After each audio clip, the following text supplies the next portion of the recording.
gis nga ñenn ñi dañ leen bàyyi ci niñ nekkee quoi dañ leen ci bàyyi yéen ay ponkalu jëm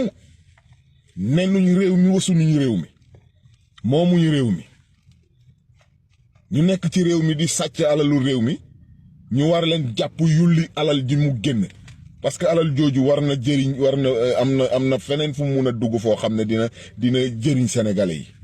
muy ci njàng meeg ci santé beeg ci mbéy meeg napp geeg lépp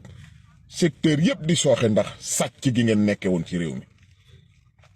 ñu war leen jàpp yóbbu leen ci yoon ngeen génne alal réew ay nit di taxaw naan dañuy jéem a jaay seytaane wala dañ leen daan saraxaka may moo tax ñuy jéem a génn naan dañ leen di jàppal tànk fii ku fi jàppal sàcc tànk ñu noq la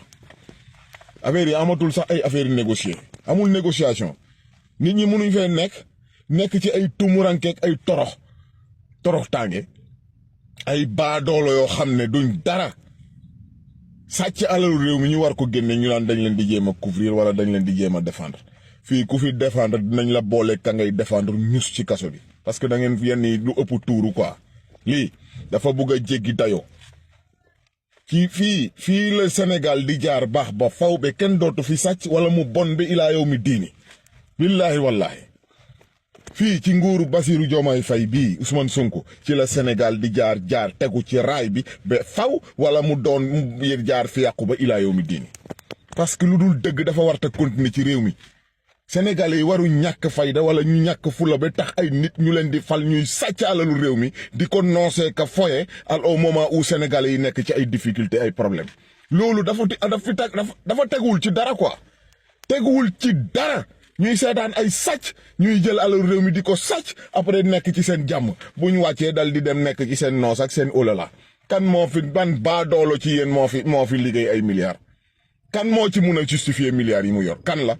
wax leen ma ko amul benn sàcc bu mun a justifier ay milliards am yéen ñàkk ngeen jom sonal ngeen nit ñi mais li day arrêté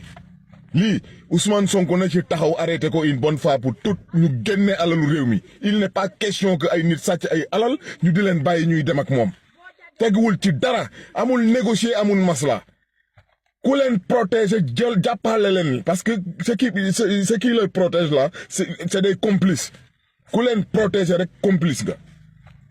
képp ku taxaw ne da leen di barrer la route pour ñu génne alalu réew mi jàppale leen ko moom moomu ñuus ci kaso bi gis nga lii Sénégal amatul négociation ci yenn parce que gis nga fii booy négocier rek ñu wax ne da nga leen ragal wala dañ leen di raay wala da nga leen di neexal quoi négociation lañ waruy jël ci yenn yi ci yenn yi